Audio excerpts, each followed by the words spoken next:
Hello, everyone, and welcome back to The Rundown. I will be your host today, Craig DeLuz, coming at you from the West Coast, the left coast, behind the Iron Curtain, otherwise known as the Sierras. And today is Throat Punch Thursday. Guess what day it is? Guess what day it is? Who's ready? It's Throw Punch Thursday, bitch.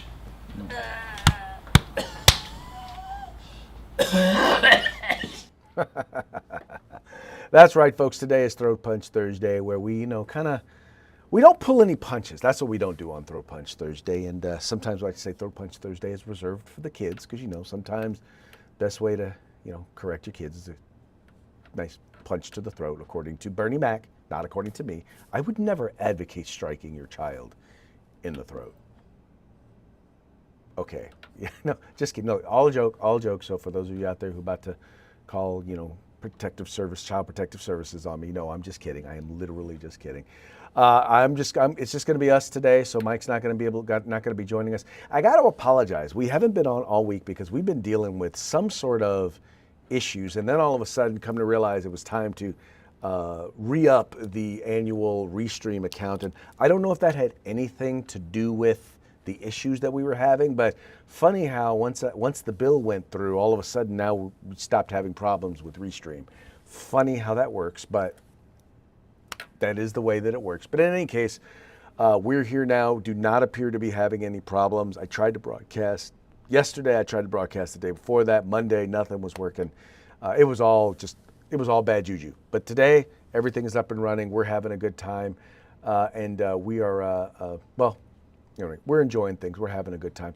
One of the things that I wanted to point out to you today, and this one I'm going to get to before we get into talking about our sponsors, I want to share with you a very, very cool sponsor is not the appropriate term because they're not really sponsors, but I wanted to point out a new venture that we have going on right now at 2A News, and it's called the 2A Newsletter.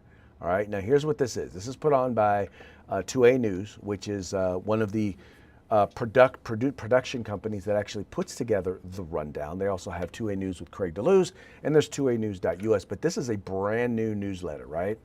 Now, if you're like me and you want to know what's going on with the Second Amendment, you go all over the internet, you go to all of the websites, and you look at all of the things trying to find the news of the day, right? The Second Amendment related news of the day. Well, if you subscribe to the 2A newsletter on a daily basis, Monday through Friday, you're going to get all of that news directly in your inbox.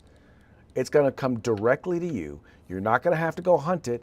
It's going to all come directly to you right there. You're going to get to read about all of the cool news, right? All of the things that's going on all across the country, in Florida, in Virginia, in California, in New Hampshire, right? You name it, if it's gun related, it is going to appear in this newsletter. It's going to talk about court cases. We're going to talk about legislation. We're going to talk about even what the mainstream media is saying about guns and the Second Amendment.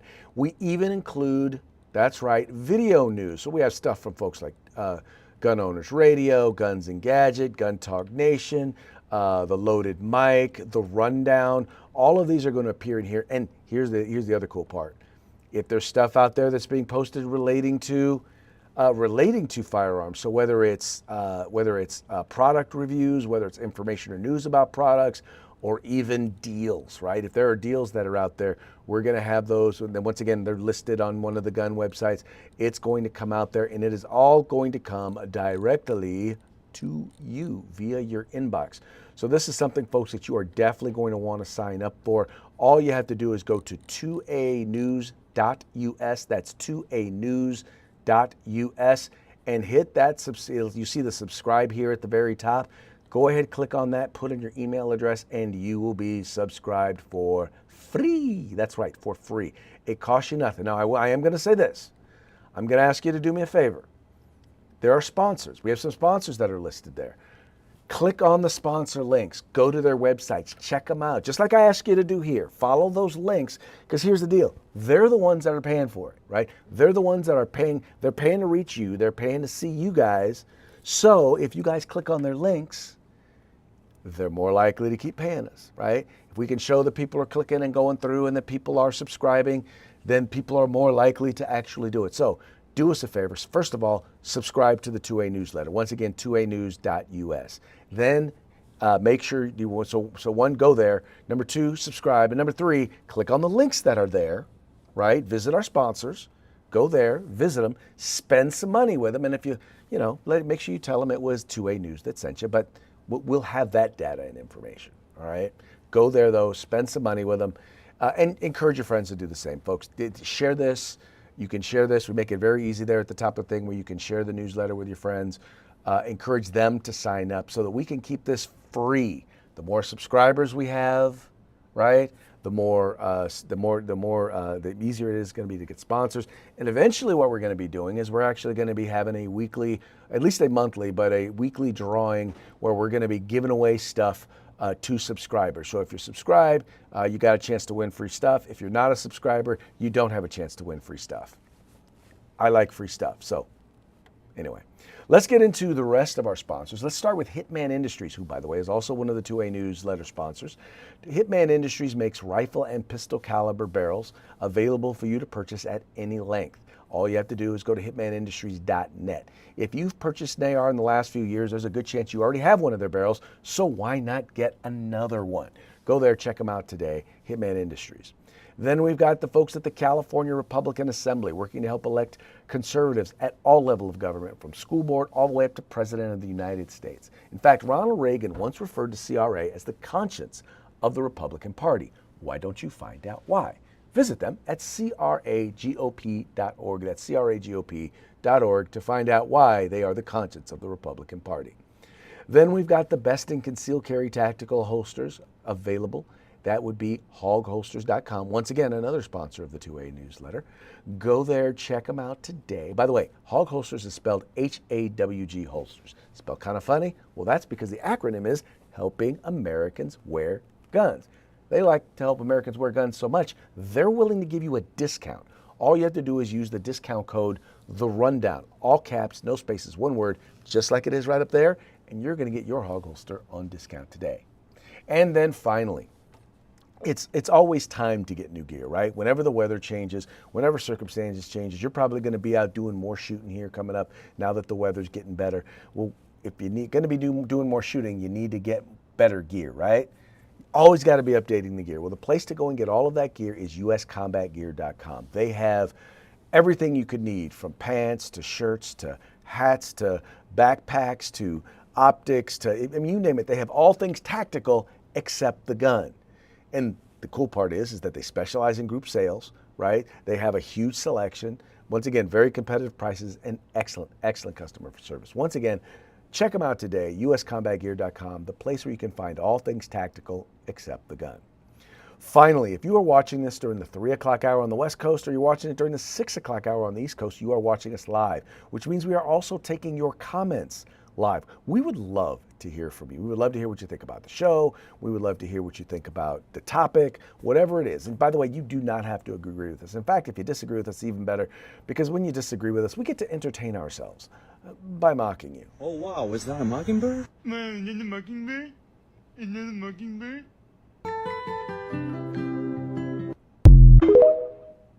That's right, folks. We will mock you.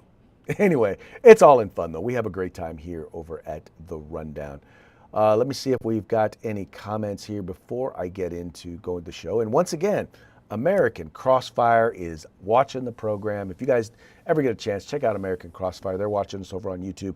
American Crossfire would love to let y'all know. American Crossfire, if you are watching, if you're still watching right now, do me a favor. Go ahead and let me know if you have subscribed to the 2A newsletter. Would love to be able to say, yes, American Crossfire. Yeah, very, very big fan. Big fan of not just the Second Amendment, but also a big fan of the 2A newsletter. In any case, let's go ahead and get into today's stories. All right, a lot of folks are accusing Donald Trump of being Mr. Taco Trump again. You know, Trump always chickens out. Why are they saying that? Well, that's because after talking really, really big, right? After saying that he is gonna, we're at a point where we've got to respond. We've got to do something because when it comes to the folks over in Iran, well, sadly, I won't say sadly. it appears that Trump has once again called off strikes against the folks over in Iran. This being reported by CNBC. It says Trump claims Iran war settled subject to finalization, expects signing in the next few days. It says here, President Trump on Thursday claimed that the U.S. just made a great settlement in the war with Iran, subject to the finalization of documents. Trump said in the Oval Office that he expects a signing to occur over the next few days, repeating similar claims that he has made numerous times over the course of the war. The Strait of Hormuz, the vital oil shipping route that has become a major choke point during the war, will be reopened as soon as the deal is signed, Trump said.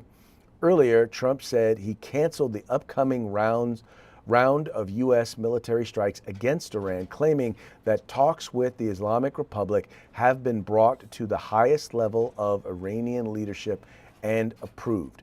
Iranian state media outlet Fars, however, reported on Telegram soon after Trump's announcement that Tehran has not approved any text for an initial memorandum of understanding with the U.S.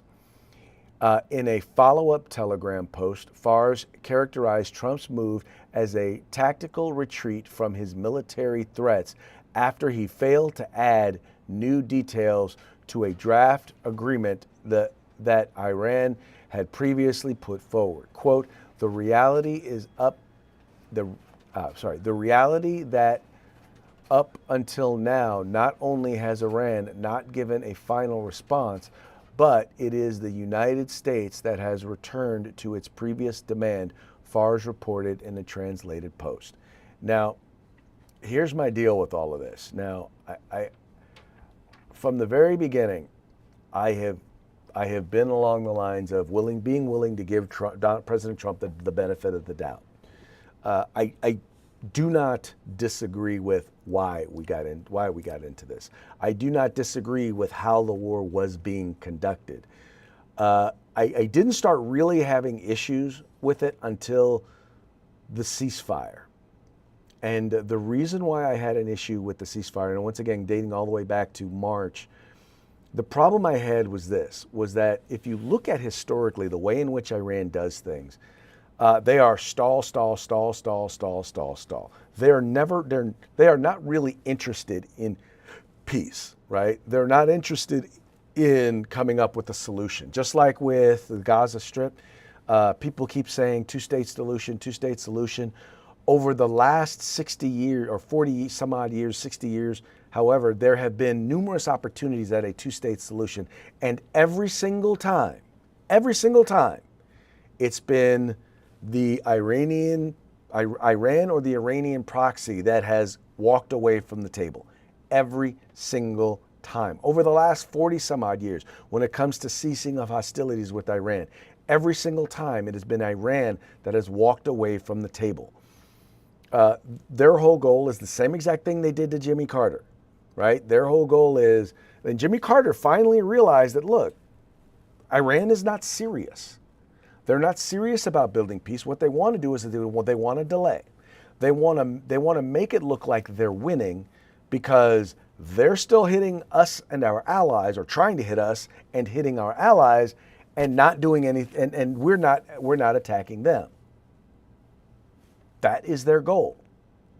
Now, if Trump, and here's the thing, I want to know exactly what this end agreement looks like, because if this end agreement looks like we don't go in and we don't take away all the nuclear dust, if this says that they are still allowed to fund groups like Hamas and Hezbollah and the Houthis, right, and the Muslim Brotherhood, if they're still able to kick down resources to them and basically fund terrorist proxies, if they're still allowed to kill tens of thousands of their people in the streets for protesting for freedom, if all of those things still exist, oh, by the way, and we send them money, we allow them access to money and financial resources to continue to fund those things, well then, this is not a victory, right? This is basically the Obama agreement renegotiated. That's all it really is. It is the Obama agreement renegotiated all over again. And in the end, we're not really going to get anything out of it. How bad is that? I mean, is that something that we're really interested in doing? Is that something that are we truly interested in just basically agreeing to the exact same stuff? I mean, if that's going to be the case, then don't bother to criticize what Obama did. Don't. Because at that point you have no real moral standing to be able to do that. You really don't. And anyway, once again, all of this has been about stalling. And I think the best thing would have been to do, we should have gone in, we should have either destroyed or taken a hold of Karg Island. We should have carpet bombed all of the shores, and any place where they were potentially shooting off rockets should have been carpet bombed, should have been bombed into oblivion. And you can't. Here's what got me. So I think it was last night or yesterday. We struck certain places where they were shooting rockets from. Well, why did we stop doing that in the first place? Why do those still exist? If we supposedly have gotten rid of all of the opportunities, all the places where they could do that, why does that now exist? Are these mobile sites? What's going on? At the very least, let folks know what's going on. Let us know if they're able to do this. Why are they able to do this? You said they didn't have the capability to do this anymore. I will be the first to tell you that once again, I am a firm believer in why we're there. I've been a firm believer in initially how the war was being conducted, but I got major issues with where we're at and how we've gotten to where we are right now. And, as much as I know we're not losing the war, I disagree with the mainstream media on that. We're definitely not losing the war, but we're stuck, and we need to admit that we're stuck. And we need to fix that, period. I don't understand. We're at a point right now where we need to fix this. And if it's not as easy as I believe it to be, because I'm believing it's as easy as the president said it is, if it's harder than that, well then somebody better explain why it's harder. Don't tell me 38 times we're really, really close to a deal and never get a deal. I mean, is this Charlie Brown and Lucy? Is Iran Lucy with the football? Is that what's going on? And President Trump and President Trump is Charlie Brown? Or, and here's the part that would really piss me off, is Charlie Brown Lucy with? Is President Trump Lucy with the football, and we, the American public, in this particular case, are Charlie Brown? Well, I'm not going to kick the ball. I'm going to believe it when I see it. You can call me a Trump hater if you want, but on this one, he is wrong. He has not proven himself on this particular issue, and I think we're at a point right now where he needs to start proving himself. Once again, if in a few days we don't have an agreement, bombs need to be dropped. But bomb, Iran. We need to be doing something. Because right now, our credibility is now on the line. I'm not just talking about the economy. The economy is an issue. And the economy, I'm gonna tell you right now, is gonna be, if we don't get gas prices down and get inflation down by sometime in September, October, November, we're going to have a hard time in this upcoming election, period. But that's not even the point. The point is Russia's looking at this. The point is China is looking at this. The point is North Korea is looking at this. And if we are constantly going to make threats and not make good on them, well, what does that tell them that they can do? We started off, we made a threat and we followed through. Well, that has not been the case with Iran lately. Let's see here. We have Luke Baker, who's watching us on YouTube, says, clean break, new strategy for securing the realm has been for securing the realm was a 1996 policy document prepared for Israeli Prime Minister Benjamin Netanyahu, American neocons Richard Perle, Douglas Faith, and David Wormser. The countries listed in the Clean Break Plan were Iraq, Syria, Lebanon, Libya, Somalia, Sudan, and Iran, with the strategy starting with Iraq, finishing with Iran. Tell Trump he's just renewing the Obama agreement. Deep state still embedded in U.S. military. My opinion, why they did not carpet bomb all the Iran bases with access to Hormuz. I think the Trump start and stop, keep the news alive about Iran. Otherwise, talk about Iran would stop. Trump knows how to shake pundit talking trees. 1995 book, Fighting Terrorism, How Democracies Can Defeat Domestic and International Terrorists. The book discusses militant Islam, predicts potential attacks on the World Trade Center by Netanyahu. Okay, so here's what I'm going to tell you, and here's what I'm going to say for Mr. Luke. Number one, I'm not believing that the attack on the World Trade Center was something that was conducted by Netanyahu. It was not. It was conducted by terrorists, by Osama bin Laden, and I think there's enough evidence out there to prove that that is in fact the case. The challenge we have here, and by the way, I don't think the neocons in, how do I put this? The neocons would be the ones for us actually attacking, not doing the start and stop. So that's where I think I'm going to have to disagree with you on that one. I think that the problem is that Donald Trump is falling. He's fallen in love with the idea that people want a deal. That what motivates him in making a deal is what motivates them in making a deal, and that's just not the case. In some cases, you got people who, and I'll be honest with you, I believe the leadership of Iran doesn't give a damn about their people. They don't give a damn about the economy. What they care about is holding on to power.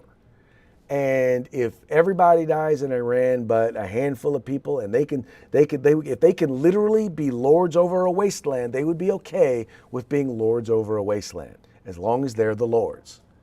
And Donald Trump has to realize that and needs to start to be strategic in terms of taking them out, putting people in position to take them out, period. That's what I believe the issue is there. I just believe that his understanding and his lack of understanding of, in this particular case, who his audience is. That's my issue. He's a little confused as to who exactly his audience is. And in this particular case, his audience are not, their rationale is not the same as our rationale. Their motivation is not the same as our motivation. And if we're going to be able to address it, that belief that is going to have to change. As much as I'd love to keep talking about this, I got other topics I got to talk about. We're already 23 minutes in. Moving right along, DOJ accuses another medical school of discriminating based on race in admissions.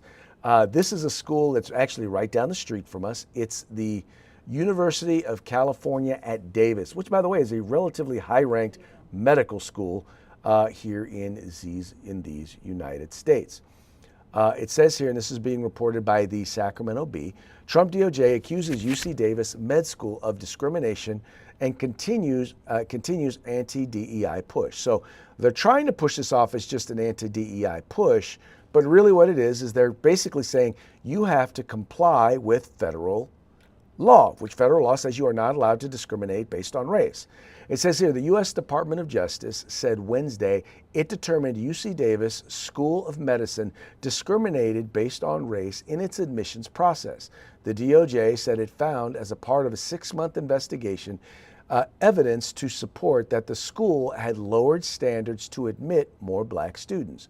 The school disagreed with the findings about its, quote, rigorous, individualized, and merit-based admissions process. It said remains committed to complying with federal and state discrimination laws.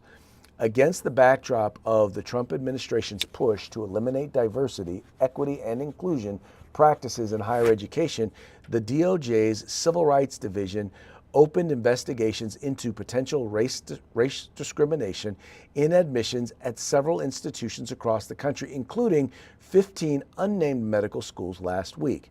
In May, it announced it had found evidence of such discrimination at the UCLA and Yale medical schools.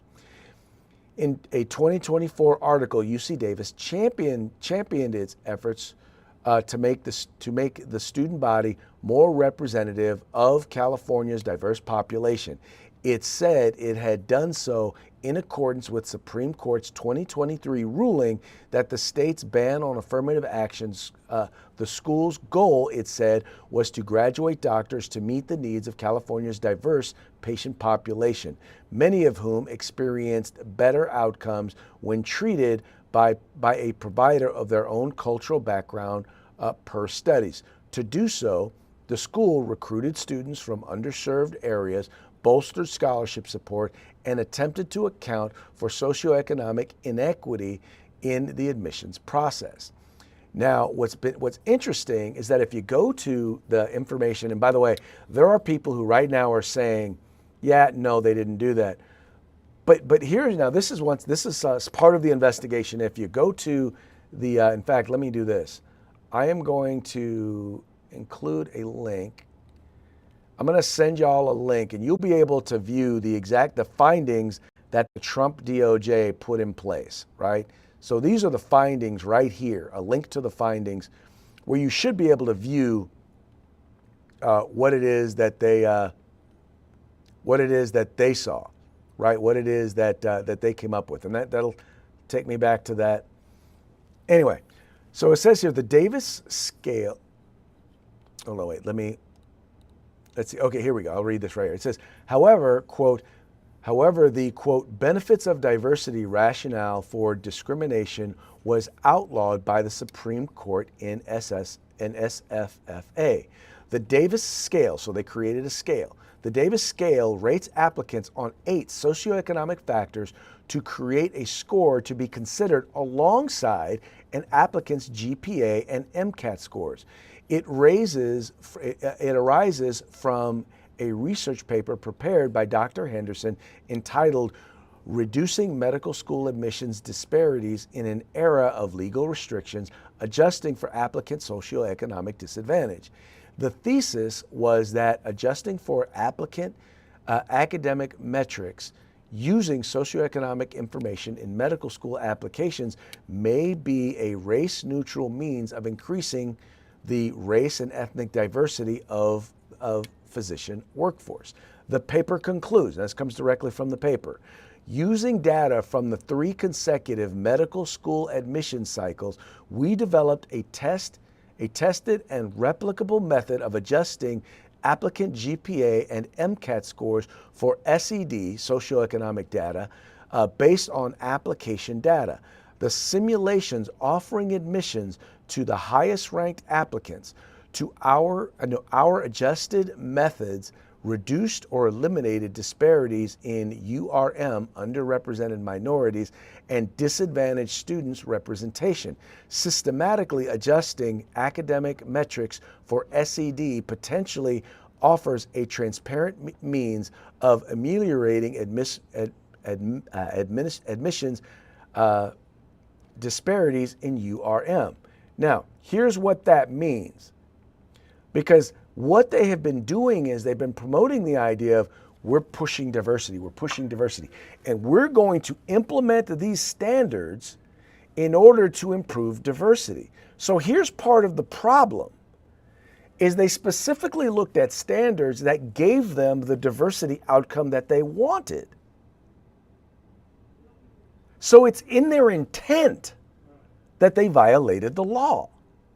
They've literally said, we're going to get more black people, we're going to get more brown people, we're going to do so by utilizing standards that are more likely among black and brown people. That's what they did. And the worst part is they said it out loud. If they had just used these standards and not said anything about we're doing this so that we can get a more diverse, once again, the issue is in their intent. And they literally said the quiet part out loud. And that's why they're being hit with this. Because what if they had used other socioeconomic data? They didn't use all socioeconomic data, they used specific data.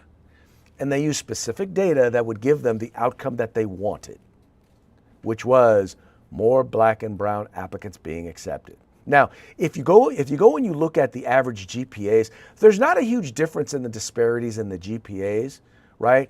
The GPAs of Asians and whites that were accepted was something like 3.84, 3.85, and the GPAs of African American or black students and Latino students was closer to 3.72, 3.73. So there wasn't a huge disparity there.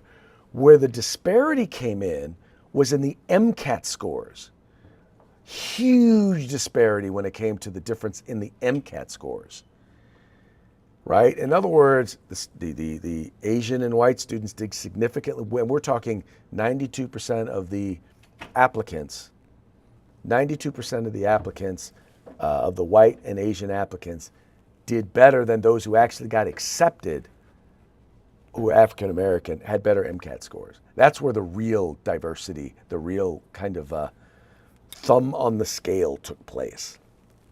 In any case, I'm not against the idea of for example, recruiting, right? Going places, helping kids to understand that, hey, this is an opportunity, this is something that you can do. I am not against the idea of working to try and provide resources in underrepresented communities in order to make sure that they're getting a better education so that they can compete on a fair level. But what they're doing here is they're literally putting their finger on the scale based on race.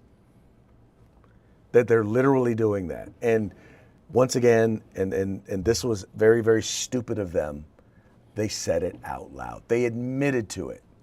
They marketed it. And that wasn't the wisest thing to do. Anyway, in the end, they're going to have to figure something out. They're definitely going to have to figure something out. What I would be interested in seeing is, so since they've been doing it since 2023, I'd like to see what the, well, one, we know what the admissions rates are. I would like to see what are the graduation rates looking like, right? Because if the graduation rates are still solid, I mean, if these students are graduating at or above or near the same rates as every other student, well, then that probably meant they were qualified to be there. Maybe not the most qualified to be there, but at least we can say that they were qualified to be there, right?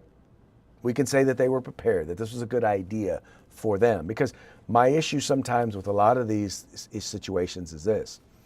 It's not about, what it's really about is, a lot of students, and Thomas Sowell writes a lot about this, he writes about the fact that a lot of students of color have an issue, not so much that they're not prepared to go to a school, whether it's a medical school or a law school or to a four-year university, but because of the lowering of the standards, they're mismatched. Meaning, and I'll just use as an example, I went to California State University, Chico. California State University, Chico was not one of the premier colleges in the country. And based on my grades, based on my academic scores, when I got to college, it wasn't a real hard push for me. College was not rocket science, for lack of a better term. I probably could have gone to a more challenging university if my high school scores and whatnot had been better, right? Anyway, that having been said, let's say I had gone to a Yale or a Harvard, would I have been able to keep up? I don't know. I know that there are a lot of students who are admitted to Yale or Harvard that would have done great at Chico State, that would have done great at UCF, at San Diego State, right? That would have done great at the University of Michigan. But because they were admitted at a higher ranked school, at a school that had a higher standard, they may have had trouble keeping up. And as a result, disproportionately, they may have dropped out. Meaning, a place where they were at a place where they could have, once again, they were eligible for college, they should have been able to go to college, they could have been very successful at college, but it was a bad fit. It'd be like, and I've used this analogy before, I love playing basketball, but basketball is not my number one sport, right? There are many, many, many people who I play basketball with who are way, way better than I am at the game. That would be like me going into a rec league and me going and playing at the top tier level where you have all of the former college and semi-pro former basketball players playing, and me playing in that league. Now, it's not that I can't play basketball, but I can't compete at that level. So why not put me in a level where I can compete, where I can go and participate in the game, where I can get the workout that I'm looking for? Anyway, I don't think that UC Davis is going to get away with, well, here's what I think is going to happen. They're going to stall until Trump is out of office. And they're going to hope that they get a Democrat in the White House that is going to let all of this slide. That's what I believe in the end is going to wind up happening. Anyway, that's my 2 cents. That's what I believe is going to wind up happening there. All right, moving right along. This was a piece over at Bearing Arms, and it's how California's training mandate is racist. Now, I got to admit, I read the piece. I had already put it on here before I actually read the piece, and I don't necessarily. How do I want to put this? I think that they're looking at factors, and I'll tell you how it's discriminatory. It's definitely discriminatory against people who are of lower income. I don't necessarily know that that equates to race. So I'm not going to say that. But nonetheless, I still believe it is a good piece to pay attention to. Because one of the things that California has done is, because they realize that there is a right to keep arms, and there is a right to keep and bear arms, and that your right to defend yourself does not stop at your front door, many municipalities in the state of California and politicians have decided they're going to make it cost prohibitive. And that's exactly what Tom Knighton is talking about here in this piece. Now, he's really referring to a piece that's actually over at townhall.com, a piece that was written by Jeff Charles. And I want to read a little bit of this piece here written for you by Jeff Charles over at Town Hall. It says here, what the state's anti-gunners won't tell you is how it will affect low-income populations. Becoming a gun owner in California is already quite expensive. They must first obtain a firearm safety certificate after passing a written test and paying $25 for a 5-year credential. They must also cover $37.19 in a state dealer of record sales per transaction, as the dealer transferred charges that could range from $10 to over $100. On top of that, California imposes an 11% excise tax on firearms and ammunition, in addition to local sales taxes. Of course, this is only if one wants to have a gun in their home. Those who wish to carry concealed must obtain a permit that involves even more expenses, including a mandatory 16-hour training course that typically costs several $100s, along with application and background check fees that can push the total to $500 or more in many jurisdictions. In fact, in one jurisdiction, it's up around $1,000. Under a new bill, gun owners would have to pay even more to complete a 4-hour safety course. This is, once again, in order to just buy a gun. That includes at least 1 hour of live fire training. Gun rights groups estimate that could add at least $400 to the cost of purchasing a gun through instructor fees, ammunition, and rentals at range time. You know who can't afford this? Low-income Californians who happen to be largely Black and Latino. And this, ladies and gentlemen, is how Democrats love to ensure that racial minorities are unable to arm themselves, leaving them vulnerable to criminals. Now, I will say this, while California's gun laws, in particular the restrictions, have largely been to prevent, as I like to say, those people from owning firearms, and there's a distinct history, whether it was in the 1800s when they prohibited the sales of firearms and ammunition to Chinese, or whether it was in the 1920s when they prohibited the sales of ammunition and firearm to Native Americans and Mexicans, or whether it was in the 1960s when they eliminated the ability to open carry a loaded firearm in the state of California in retaliation to the Black Panthers, all of which were based on race or racial groups. Now, all of those restrictions are based on race or racial groups. This one is simply, they just want to make sure, they want to eliminate the ability of individuals to be able to own or possess firearms legally. Because nothing about this prohibits someone from illegally purchasing a firearm and going and possessing that firearm and getting illegally getting ammunition for that firearm. Nothing about this prevents that from happening.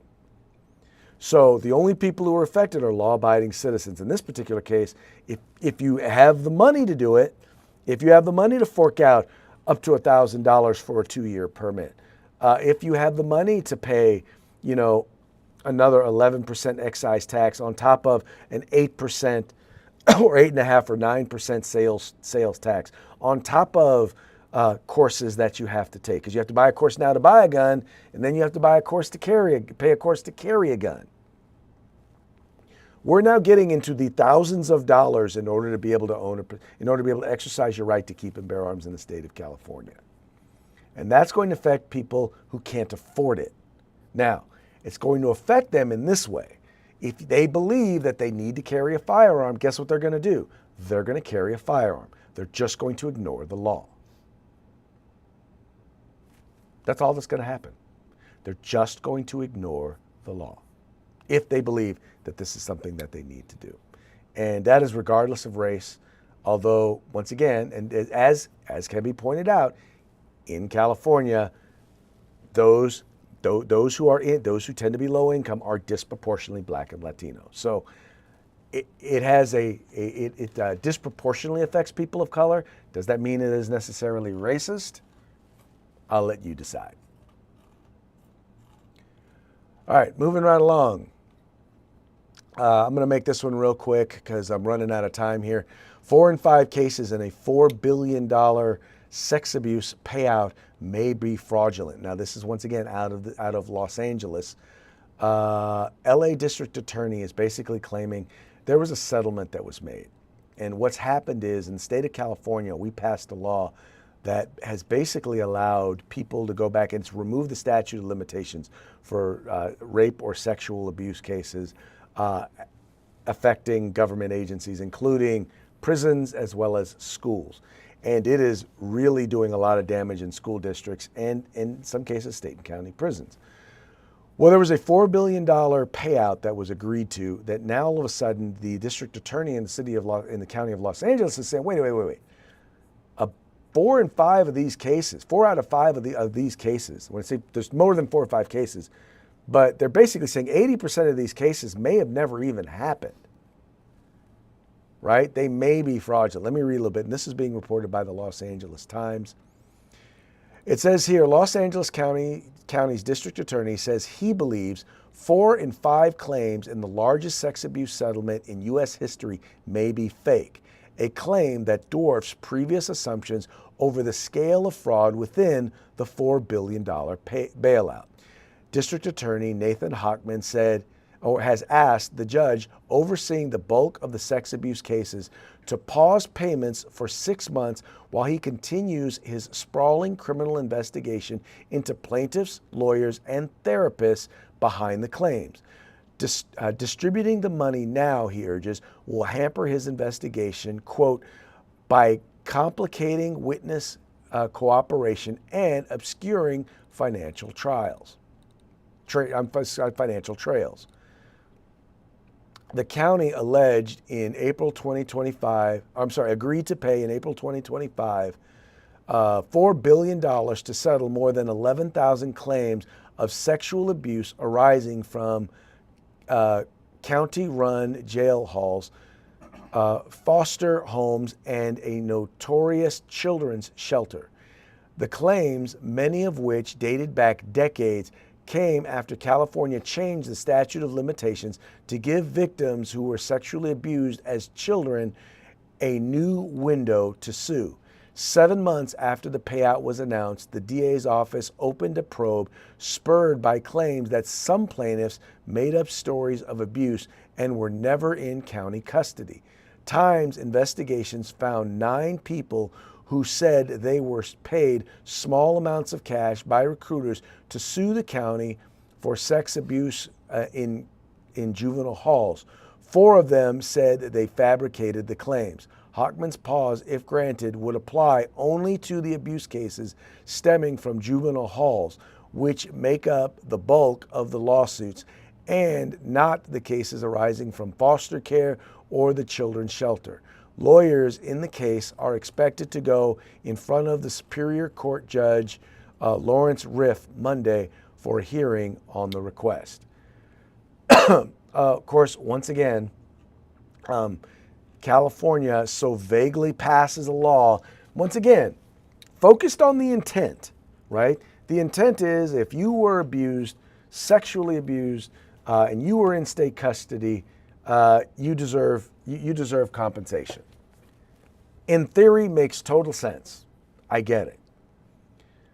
In practice, in how it's implemented, obviously the state of California and various different counties have done a piss poor job, as they usually do, opening the door to fraud.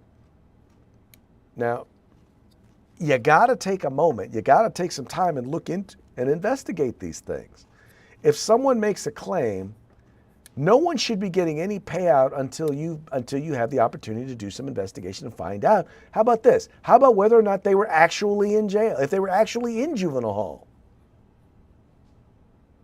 If 4 and 5, I mean, they're saying 4 and 5, 80% of the cases, 80% of the time, yeah, it never happened. They weren't even in custody. Now, I don't know what that dollar amount then equates to, but in total, they're saying the total thing is $4 billion. If you just look at the average size, I mean, we're saying what, 4 and 5? We're saying that's 80%.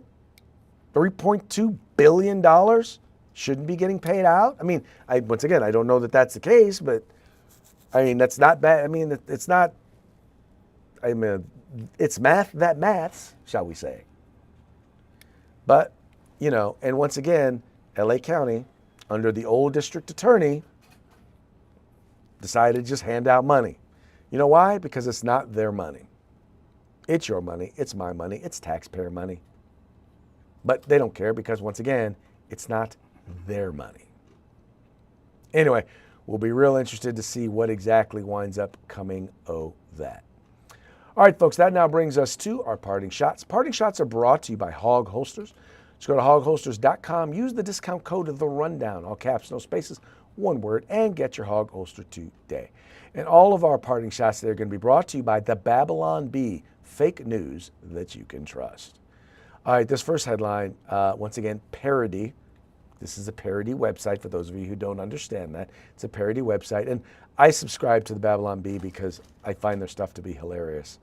Anyway, it says here, Trump sets new world record by winning war with Iran 27 times in 1 year. Yeah, that's funny. He keeps claiming victory. One day we'll actually have it. Maybe. Okay. Here, EMTs to be stationed near Spurs bench next game to prevent choking. You know, you got to think about this. Yes, that game last night, if you watch the NBA championships and by the NBA finals, and by the way, it's been a phenomenal series so far. Last night's game was phenomenal. It was the biggest comeback in NBA finals history. But you on the other side, it also means that it was the greatest NBA Finals choke job in history, in NBA history. And I guess they're going to try and prevent a repeat with these EMTs. Oh, here's a new one. Now that Graham Plattner, the Nazi tattoo wearing womanizer who has declared that he plans on raping anybody who invades his home, not in a gay way. He said not in a gay way, but anyway, Maine updates state flag with swastika. I'm sorry, but you have folks who have called every Republican nominee in my lifetime, with the exception of John McCain. They've referred to every single one of them as a Nazi or Hitler or the next Hitler. That party has nominated a dude with a Nazi tattoo to represent them insane for the Senate. I'm just saying. I'm not saying. I'm just saying. Wow.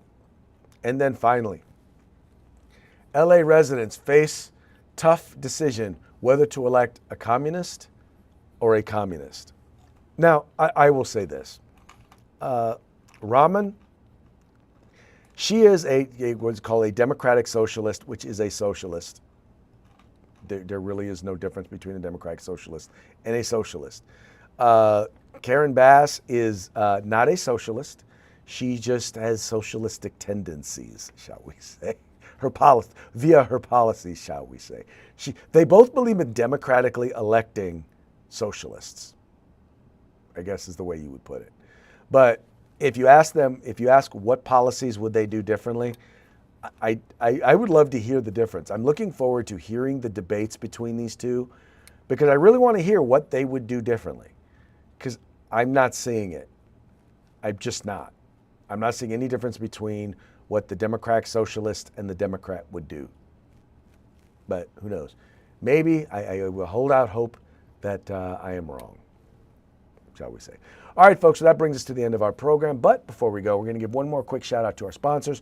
We've got Hitman Industries, makers of rifle and pistol caliber barrels, available for you to purchase at any length at hitmanindustries.net. We got the California Republican Assembly, the conscience of the Republican Party. Check them out at cragop.org. We've got the best in concealed carry tactical holsters available on the market at hogholsters.com. That's HAWG holsters.com because they like helping Americans wear guns.